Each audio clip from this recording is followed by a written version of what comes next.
So நம்ம limits பார்த்துட்டு இருந்தோம்லமா அதில் நம்ம இந்த applications of limit that is இந்த லிமிட்ஸ் எங்கெல்லாம் அப்ளை பண்றாங்க ஸோ இந்த லிமிட்ஸ் அப்ளை பண்ணி எந்தெந்த இதுலலாம் நமக்கு ப்ராப்ளம்ஸ் போட முடியும் அப்படின்றத பார்க்க போறோம். இங்கே நம்ம ஜஸ்ட் பேசிக்காக தான் பார்க்க போறோம். இது நீங்க அங்கங்க படிக்கும் போது உங்களுக்கு இது வந்து அப்ளை பண்ணுவாங்க. ஓகேவா? ஸோ இங்க நமக்கு எதுலாம் அப்ளை பண்ணிருக்காங்கன்னு பாத்தீங்கன்னா இது ஃபர்ஸ்ட் ஒன் வந்து இது பயாலஜில அப்ளை பண்ணிருக்காங்க. அண்ட் தென் இது வந்து பிசிக்ஸ், அண்ட் தென் இதுவும் பிசிக்ஸ் தான். ஓகேவா? அண்ட் தென் உங்களுக்கு இது வந்து பாத்தீங்கன்னா it is going to be இதுவும் பிசிக்ஸ் தான் நினைக்கிறேன் 9.28. ஸோ அந்த மாதிரி உங்களுக்கு எந்தெந்த ஃபீல்ட்லாம் இந்த லிமிட்ஸ் அப்ளை பண்ணலாம் அதுதான் இப்போ பார்க்க போறோம். இல்ல ஃபர்ஸ்ட் ஒன் பாருங்க, example 9.25. Alcohol is removed from the body by lungs, kidney and by chemical process in liver.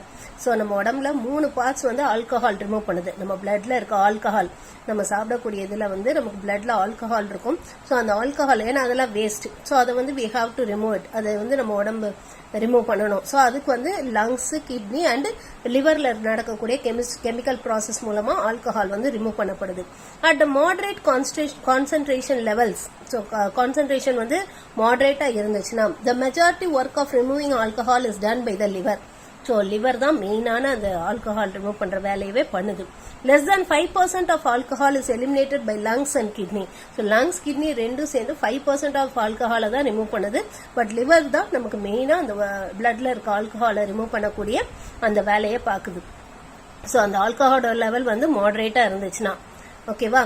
இப்ப இது so the rate R at which the liver process alcohol from the bloodstream is related to blood alcohol concentration X by the rational function of the form R of X is equal to, அதாவது blood streamல எவ்வளவு alcohol concentration இருக்கும், அந்த பிளட்ல alcohol concentration வந்து எக்ஸா இருந்துச்சுன்னா அப்ப அது எந்த ரேட்ல ரிமூவ் பண்ணுதோ, அந்த லிவர் வந்து எந்த ரேட்ல அந்த ஆல்கஹால ரிமூவ் பண்ணுதோ அதை ஒரு ஃபங்க்ஷன் ஆஃப் எக்ஸா கொடுத்திருக்காங்க. They have given it as a function of x for some positive constants alpha and beta. So alpha and beta are positive constants here. Find the maximum possible rate of removal. So எப்போ வந்து இந்த rate of removal maximum-ஆ இருக்கும், maximum possible rate of removal எப்போ இது maximum-ஆ remove பண்ண முடியும் அதுதான் நமக்கு கொடுத்திருக்காங்க. ஓகேவா? சோ அப்ப இது படி பார்க்க போனா நமக்கு இங்க என்னன்னா எக்ஸாம்பிள் 9.25. ஸோ இப்போ maximum possible rate of removal அப்படின்னு சொல்லும்போது ஸோ இங்கே நம்ம கொடுத்துருக்க ஃபங்க்ஷன் ஆர் ஆஃப் எக்ஸ் வந்து என்னன்னு கொடுத்துருக்காங்க, it is given as alpha x divided by x plus beta. So இதுதான் நம்ம கொடுத்துருக்க ஃபங்க்ஷன். ஸோ மேக்ஸிமம் நம்ம கேட்டிருக்கிறது வந்து maximum possible rate of removal. So எப்போ இது வந்து பண்ண முடியும், maximum possible rate of removal எப்போ பண்ணலாம்னா when x tends to infinity, x வந்து இன்ஃபினிட்டி ஆகும்போது what happens to this r of x, இந்த ரேட் ஆஃப் ரிமூவல் என்ன ஆகும் அதுதான் நம்ம கேட்டிருக்காங்க. when x tends to infinity, ஏன்னா நமக்கு x இன்க்ரீஸ் ஆக தான் இந்த ரிமூவலும் இன்க்ரீஸ் ஆகும். ஓகேவா? அதாவது அந்த பிளட் லெவல்ல ஆல்கஹால் கான்சென்ட்ரேஷன் இன்க்ரீஸ் ஆக அந்த ரிமூவ் பண்ற அந்த ரேட்டும் நமக்கு இன்க்ரீஸ் ஆகும். சோ அப்ப therefore இங்க நமக்கு x tends to infinity, அப்போ what will happen to r of x ன்னு பார்க்க போறோம். what will happen to this function of x, so which is equal to limit x tends to infinity. So the function of x given here is alpha x divided by x plus beta. So இப்போ என்ன பண்ணணும், X tends to இன்ஃபினிட்டின்னு இருந்தாலே நம்ம என்ன பண்ணணும், X எல்லாம் denominator கொண்டு வரணும். ஸோ இங்கே என்ன பண்ணுவோம், இதுல இருந்து ஒரு எக்ஸை காமனா வெளில எடுத்துலாம் இந்த டினாமினேட்டர்ல. ஸோ எக்ஸை வெளியில எடுத்தா என்ன வரும் நமக்கு, limit x tends to infinity alpha x divided by x into, இப்போ இது மீதி நமக்கு என்ன ஆயிடும் 1 பிளஸ் பீட்டா பை எக்ஸ்ன்னு ஆயிடுமா, x into 1 plus beta by x ஆயிடும். இந்த எக்ஸும் இந்த எக்ஸும் கேன்சல் பண்ணிடலாம். இப்போ எக்ஸுக்கு இன்ஃபினிட்டி லிமிட் அப்ளை பண்ணுவோம். Now let us apply the limit x as infinity. So எக்ஸுக்கு இன்ஃபினிட்டி போட்டா என்ன வரும், alpha divided by 1 plus 0 which is equal to alpha. So அப்போ therefore the maximum possible rate of removal is alpha. Alpha is the maximum possible rate of removal. புரிஞ்சுதாமா? Okay, இப்போ next example 9.26. So in the example நமக்கு என்ன கொடுத்திருக்காங்கன்னா, according to Einstein theory of relativity, the mass m of a body moving with velocity v is m is equal to m naught divided by root of 1 minus v square by c square, where m naught is the initial mass and c is the speed of light. So c ங்கிறது இங்க speed of light, m naught ங்கிறது initial mass. ஓகேவா? So இங்க வந்து mass m வந்து it is moving with the velocity v. அந்த mass வந்து it is moving with a velocity v. What happens to m as v tends to c minus? So the velocity, if it tends to c minus, அப்போ what happens? Why is a left hand limit necessary? ஏன் வந்து left hand limit வந்து necessary கேட்டிருக்காங்க. ஓகேவா? So இங்க we have to find what happens to this function when v tends to c minus. அப்போ நமக்கு இந்த function என்ன ஆகும்னு பார்க்கலாம். So நமக்கு இங்க கொடுத்திருக்க function m is equal to m naught divided by root of 1 minus v square by c square. So இதுதான் நமக்கு கொடுத்திருக்க function. ஓகேவா? So m நாட்ங்கிறது இங்க initial mass. m நாட்ங்கிறது it is initial mass and then c ங்கிறது speed of light. So அது ரெண்டும் it is like constant. ரெண்டுமே it is like constant. ஓகேவா? ஓகே, இப்போ நமக்கு என்ன கேட்டிருக்காங்கன்னா what will happen to this function when v tends to c minus? v tends to c minus இருக்கும்போது இந்த ஃபங்க்ஷனுக்கு என்ன ஆகும் அதுதான் நமக்கு கேட்டிருக்காங்க. ஸோ இது என்ன ஆகுதுன்னு பார்க்கலாம். So limit v tends to c minus, what will happen to this function m naught divided by root of 1 minus v square by c square. இப்போ நம்ம இந்த மாதிரி லெஃப்ட் ஹேண்ட் லிமிட் கண்டுபிடிக்கணும்னாலே என்ன பண்ணணும்? we have to give a substitution கொடுக்கணும். புக்ல இருக்க மாதிரியும் போடலாம். அந்த மெத்தட் வந்து அடுத்த எக்ஸசைஸ்ல படிக்க போறோம், சாண்ட்விச் தியரம்னு. அதை படிச்சுட்டு அப்புறமா புக்ல இருக்க மாதிரி போடலாம். பட் இப்போதைக்கு நீங்க இது இப்படி போடுங்க. இப்படி போட்டாலே கண்டிப்பா ஃபுல் மார்க் தந்துருவாங்க. ஸோ இப்போ இதுல let us give the substitution. என்ன substitution கொடுக்கணும்? put v is equal to c minus h. இப்படிதான் நம்ம ஜெனரலா சப்ஸ்டிடியூஷன் கொடுப்போம். அப்போ when v tends to c minus, what will happen to h? h tends to 0 இல்லையா? ஸோ அப்போ therefore அந்த சப்ஸ்டிடியூஷன் இங்கே கொடுத்தோன்னா அப்போ நமக்கு என்ன ஆகும்? limit h tends to 0 m naught divided by root of 1 minus, so v square போது v க்கு பதிலாக இதை சப்ஸ்டிடியூட் பண்ணுவோம், c minus h the whole square divided by c square.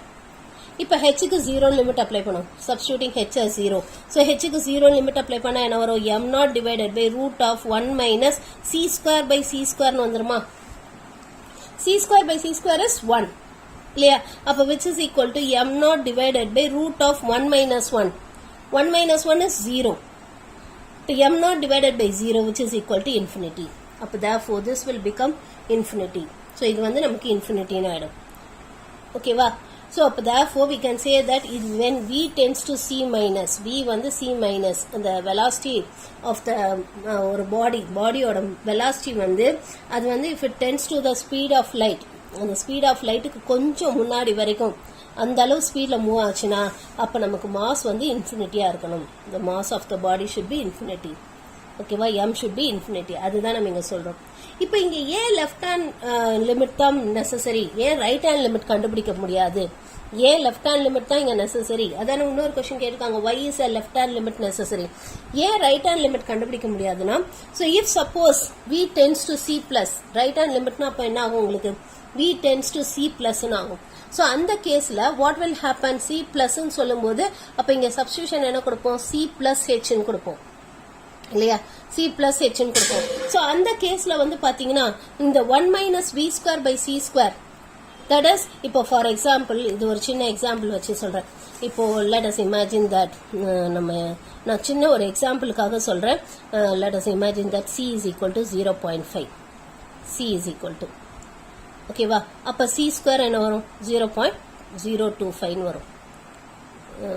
no 0.25 இல்லையா? 0.5 into 0.5 0.25 வரும் இல்லையா? இப்போ நம்ம c மைனஸ் ஹெச்னு சொல்லும் போது இந்த 0.25 விட கொஞ்சம் கம்மியா ஒரு வேல்யூ, மேபி 0.24 அந்த வேல்யூ சப்ஸ்டிட் பண்ணுவோம் இல்லையா? 0.24. அப்ப அதுதான் நம்ம c மைனஸ் ஹெச், ஏன்னா ஹெச்ங்கிறது அந்த 0.01 அந்த வேல்யூ தான் அது. ஸோ அப்போ therefore c minus R 0.5 minus some 0.01 பண்ணோம்னா, ஆர் நம்ம 0.1 பண்ணுவோம் நம்ம கன்வீனியன்ஸ்க்காக. 0.1 பண்ணீங்கன்னா இப்போ இதுதான் வந்து வின்னு எடுத்துக்கிட்டீங்கன்னா, ஏன்னா அதான் நீங்க சப்ஸ்டிடியூஷன் கொடுத்தோம். ஸோ சப்ஸ்டிடியூஷன் கொடுக்கும்போது நமக்கு என்ன ஆகுது? 0.4ன்னு வந்துடும். அப்போ உங்களுக்கு c square or v square என்ன வரும்? What will be v square? 0.4 the whole square which is 0.16. So அப்போ therefore v square by c square என்ன வரும்? which is 0.16 divided by 0.25. அப்போ கண்டிப்பா it will be less than 1. 1 விட கம்மியா தான் இருக்கும். அப்போ 1 minus this, that is 0.16 divided by 0.25 will be greater than 0. கண்டிப்பா இது 0 விட கிரேட்டரா இருக்கும் இல்லையா? 1 minus some point something will be greater than 0. அப்போ பாசிட்டிவ்க்கு ரூட் எடுக்க முடியும். வேரஸ் இப்போ நீங்க பாசிட்டிவ் இது எடுத்தீங்கன்னா தட் இஸ் இப்போ சி நம்ம சப்ஸ்டியூஷன் வந்து v is equal to c plus h கொடுக்குறோம்னு வச்சுக்கோம். v is equal to c plus h ன்னு சப்ஸ்டியூஷன் கொடுத்தோம்னா ஏன்னா நமக்கு வந்து நம்ம v tends to c plusனா அப்போ சப்ஸ்டியூஷன் என்ன கொடுப்போம் v is equal to c plus h ன்னு கொடுப்போம். ஸோ அப்போ இங்க 0.5 plus 0.1 கொடுத்தீங்கன்னா இப்போ என்ன ஆகும் 0.6 அப்போ v ஸ்கொயர் என்ன வரும் it is 0.36 ன்னு வரும். What will be v square by c square, which is 0.36 divided by 0.25, which will be some 1 point something. 1 point something வருமா? அப்போ 1 minus 0.36 divided by 0.25 என்ன வரும்? This will be greater than 0. Sorry, less than 0. This will be less than 0 இல்லையா? ஏன்னா 1 minus 1 point something வரும். 1 minus 1 point something, which is going to be minus point something, which will be less than 0. Negative number க்கு root எடுக்க முடியுமா? Can you take the root for a negative number? முடியாது இல்லையா? பண்ண முடியாது. அப்ப therefore this is not possible. அதனால தான் நமக்கு v tends to c plus it is not possible. அந்த கேஸ்ல நம்மளால mass என்னன்னு கண்டுபிடிக்க முடியாது. Whereas v tends to c minus னா அப்ப mass will be infinity. அது நம்மளால கண்டுபிடிக்க முடியும். We can find that mass will be infinity ன்றது நமக்கு தெரியும். ஓகேவா? ஸோ அப்போ therefore இதுல இருந்து நம்ம என்ன சொல்றோம்னா that is limit v tends to c minus m. So this is equal to infinity or this is equal to infinity. இதுதான் நம்ம இது left limit கண்டுபிடிச்சோம். ஆனா இங்க right limit it is not possible. ஏன் right limit is not possible அப்படின்றது பாத்தீங்கன்னா so the left limit is necessary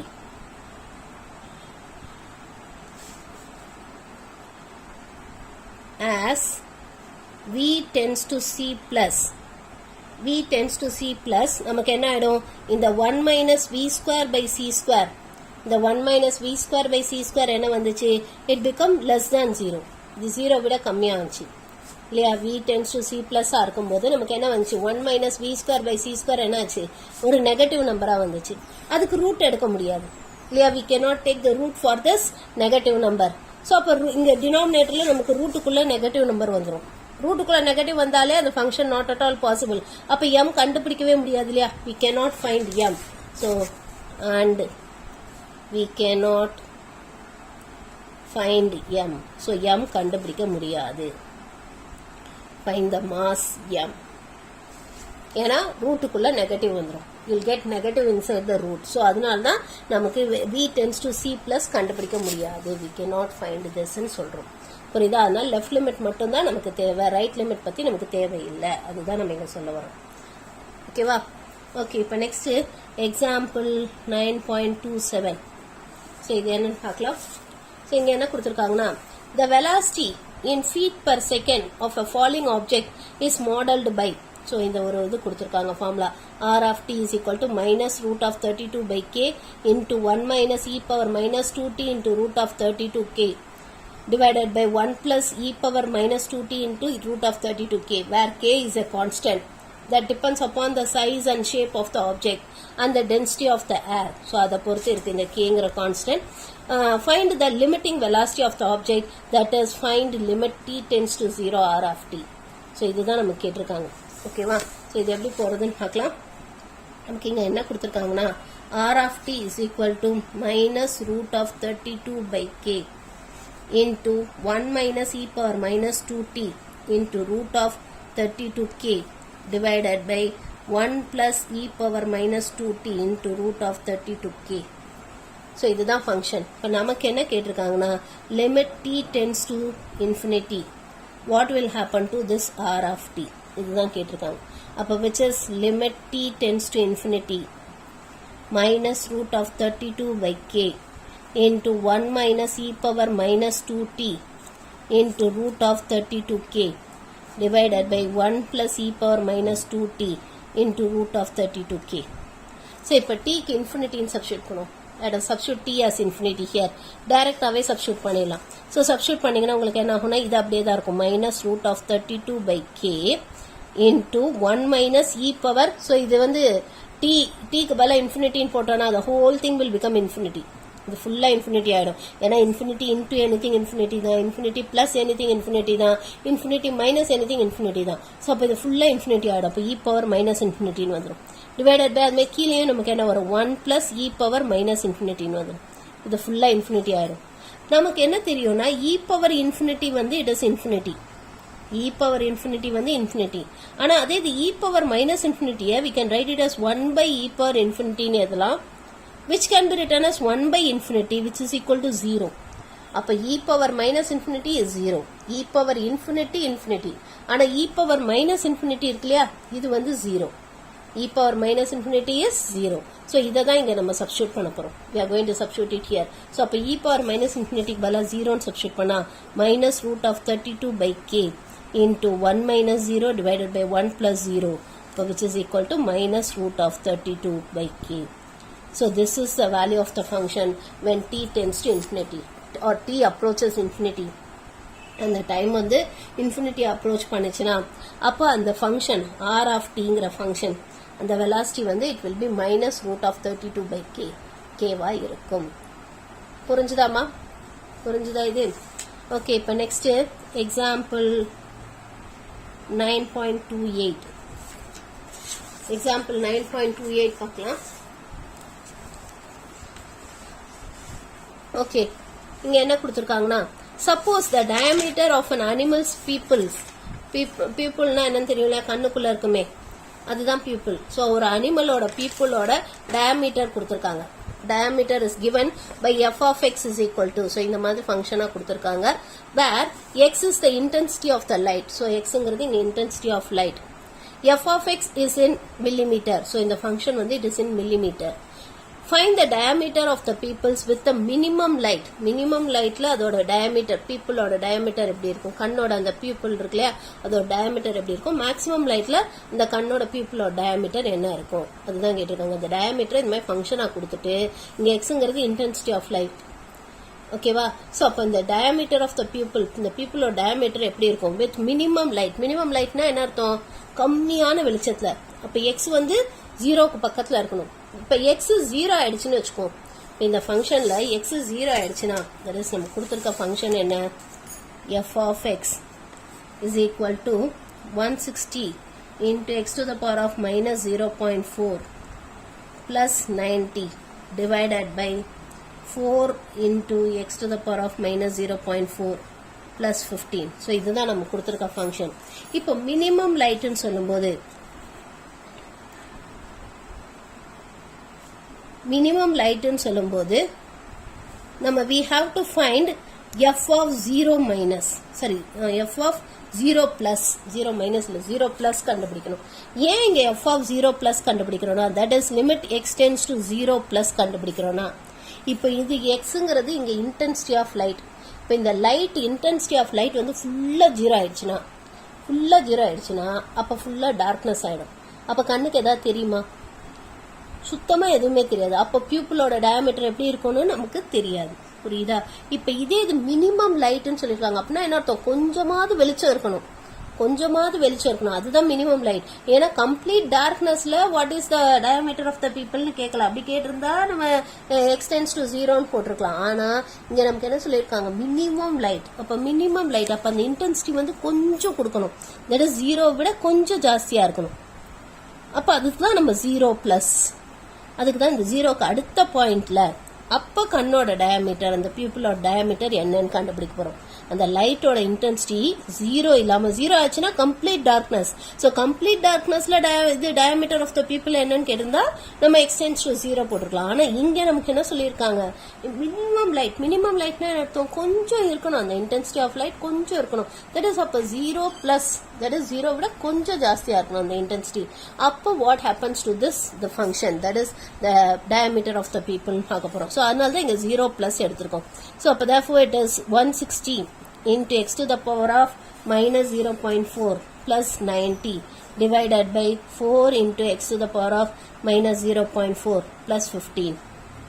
இப்ப இதுல என்ன பண்ணலாம்னா, let us substitute. இதுல நம்ம என்ன பண்ணுவோம், ஃபர்ஸ்ட் இது x to the power of minus 0.4 இருக்கு இல்லையா, ஸோ அதனால இதை let us write it like this, that is limit x tends to 0 plus இதை வந்து 160 divided by x power 0.4 plus 90 divided by இதுவும் 4 divided by x power 0.4 plus 15 எடுத்துக்கலாம். இப்போ நியூமரேட்டருக்கு தனியா எல்சிஎம், டினாமினேட்டருக்கு தனியா எல்சிஎம் எடுப்போம். ஸோ எல்சிஎம் எடுத்தா நமக்கு என்ன ஆகும்? This will become as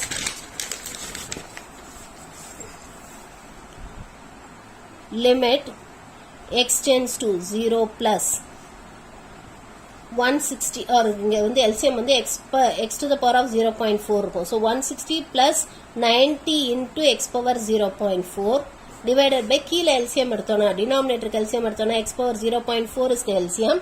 அப்ப இங்க என்ன வரும்? You'll get this as 4 plus 15 into x to the power of 0.4 ன்னு வந்து.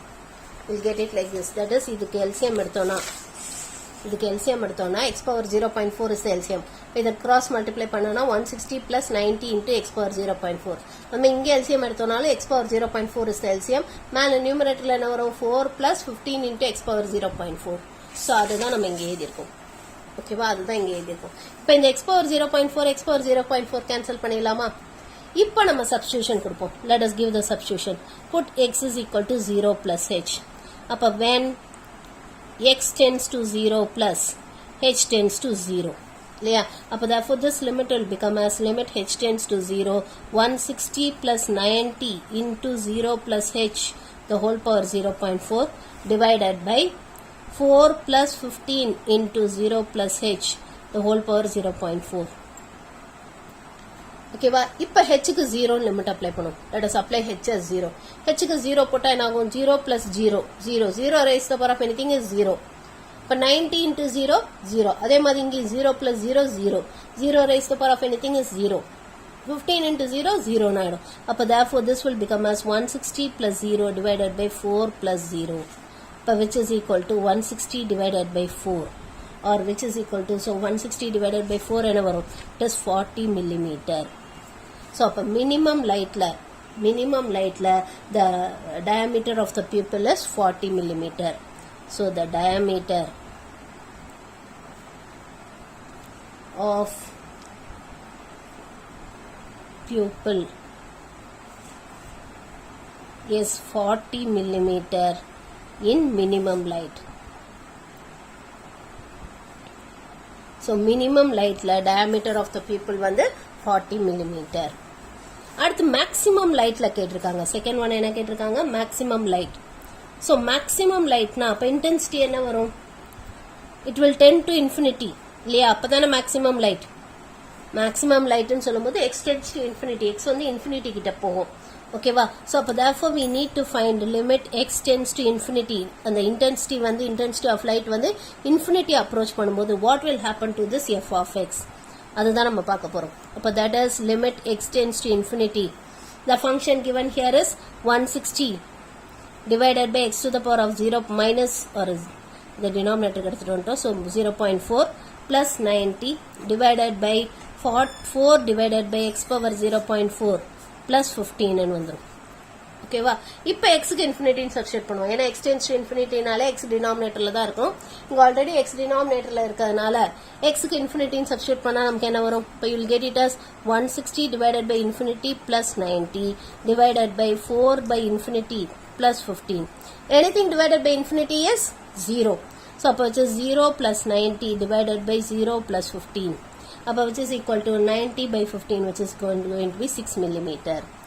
அப்போ therefore we can say that the diameter of pupils is 6 millimeter in maximum light. So maximum lightல வந்து அந்த pupilோட diameter வந்து நமக்கு 6 millimeter. புரிஞ்சுதாமா?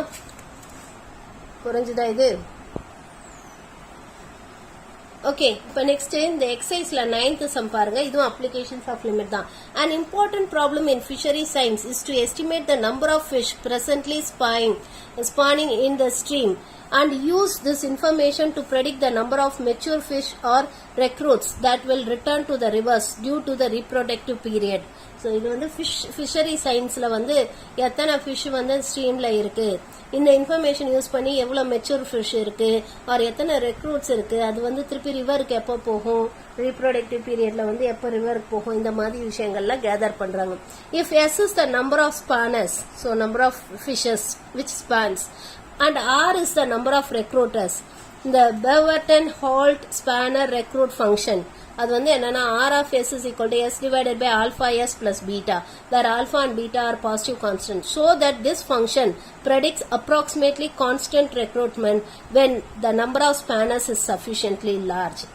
So number of spanners வந்து sufficiently large இருக்கும்போது, ஓகேவா, எஸ் வந்து டென்ஸ் டு இன்ஃபினிட்டியா இருக்கும்போது நம்ம இது வந்து என்ன சொல்லணும், இந்த ஃபங்க்ஷன் வந்து ப்ரெடிக்ட்ஸ் அப்ராக்சிமேட்லி ஒரு கான்ஸ்டன்ட் ரெக்ரூட்மெண்ட் தரும்னு சொல்லணும். ஓகேவா, ஸோ இது எப்படி போடுறதுன்னு பார்க்கலாம். ஸோ இங்கே நமக்கு கொடுத்துருக்கிறது வந்து ஸோ எக்ஸசைஸ் 9.3 இதில் வந்து 9th சம். ஸோ இதில் நம்ம கொடுத்துருக்க ஃபங்க்ஷன் வந்து R of S is equal to S divided by alpha S plus beta தான் நமக்கு கொடுத்துருக்காங்க. இப்போ நமக்கு கேட்டிருக்கிறது limit S tends to infinity what will happen to R of S இதான் கேட்டிருக்காங்க. ஸோ அப்போ which is limit S tends to infinity S divided by alpha S plus beta. இப்போ டினாமினேட்டர்லேருந்து ஒரு S வெளியில் எடுத்துடலாம். ஸோ அப்போ limit S tends to infinity, இப்போ S divided by S வெளியில் எடுத்தால் மீதி என்ன இருக்கும், alpha plus beta by S. So இந்த எஸ் கேன்சல் பண்ணிடலாம். இப்போ எஸ்ஸுக்கு இன்ஃபினிட்டி லிமிட் அப்ளை பண்ணுவோம். ஸோ எஸ்ஸுக்கு இன்ஃபினிட்டி லிமிட் அப்ளை பண்ண என்ன வரும், மேலே நியூமரேட்டரில் 1 divided by alpha plus beta by infinity. Beta by infinity and what is beta by infinity? It is 0. Anything divided by infinity is 0. So which is equal to 1 by alpha. So therefore it is a constant recruitment என்றது நம்ம prove பண்ணிட்டோம். R of S வந்து it is a constant recruitment என்றது நம்ம prove பண்ணிட்டோம். It is a constant. அதுதான் நம்ம சொல்ல வரோம். புரிஞ்சுதாமா? Next 10th one. 10th one நமக்கு என்ன கொடுத்திருக்காங்கன்னா, a tank contains 5000 liters of pure water. ஒரு டேங்க்ல 5000 liters of pure water இருக்கு. brainன்றது very salty water, ரொம்ப salty water that contain 30 gram of salt per liter of water is pumped into the tank at the rate of 25 liters per minute. So ஒரு மினிட்டுக்கு 25 litres மேனிக்கே நம்ம 30 grams of salt இருக்கக்கூடிய அந்த வாட்டரை இந்த pure water cup டேங்க்குள்ள pump பண்றோம். The concentration of the salt water after t மினிட்ஸ்க்கு அப்புறமா கிராம் பெர் லிட்டர் கொடுத்துருக்காங்க. Concentration of t is equal to 30t divided by 200 plus t. What happens to the concentration as t tends to infinity? Time வந்து tends to infinity ஆகும்போது what will happen to this concentration கேட்டிருக்காங்க. So இங்க நம்ம கொடுத்துருக்க function வந்து c of t. So C of t is equal to 30t divided by 200 plus t. So இப்போ நமக்கு என்ன கேட்டிருக்காங்கன்னா, limit t tends to infinity what will happen to C of t, which is limit t tends to infinity 30t divided by 200 plus t. இப்போ என்ன பண்ணணும், இந்த மாதிரி tense to infinity இருந்தாலே நம்ம எல்லா t எல்லாம் டினாமினேட்டர்ல வர மாதிரி பார்த்துக்கணும். So limit t tends to infinity, so 30t டினாமினேட்டர்ல ஒரு t வெளியில் எடுத்துருவோம். ஸோ t வெளியில் எடுத்துட்டா நமக்கு மீதி என்ன இருக்கும், will be having 200 divided by t plus 1. So இந்த t கேன்சல் பண்ணிடலாம். இப்போ tக்கு இன்ஃபினிட்டி லிமிட் அப்ளை பண்ணுவோம். Let us apply the limit t as infinity. So t க்கு infinity போட்டா என்ன ஆகும், 30 divided by 200 by infinity. Anything divided by infinity is 0 plus 1, which is equal to 30. அப்போ therefore அந்த concentration வந்து level 30 ஆயிடும், 30 grams per liter ஆயிடும். When t tends to infinity, t வந்து infinity ஆக ஆக அந்த concentration, அந்த வாட்டர்ல இருக்கக்கூடிய salt concentration வந்து 30 grams per liter ஆயிடும். புரிஞ்சுதாமா? புரிஞ்சுதா? ஓகே, இதோட நம்ம இந்த எக்ஸசைஸ் 9.3 முடிக்கிறோம். நம்ம 9.4 அடுத்த இதில் பார்க்கலாம்.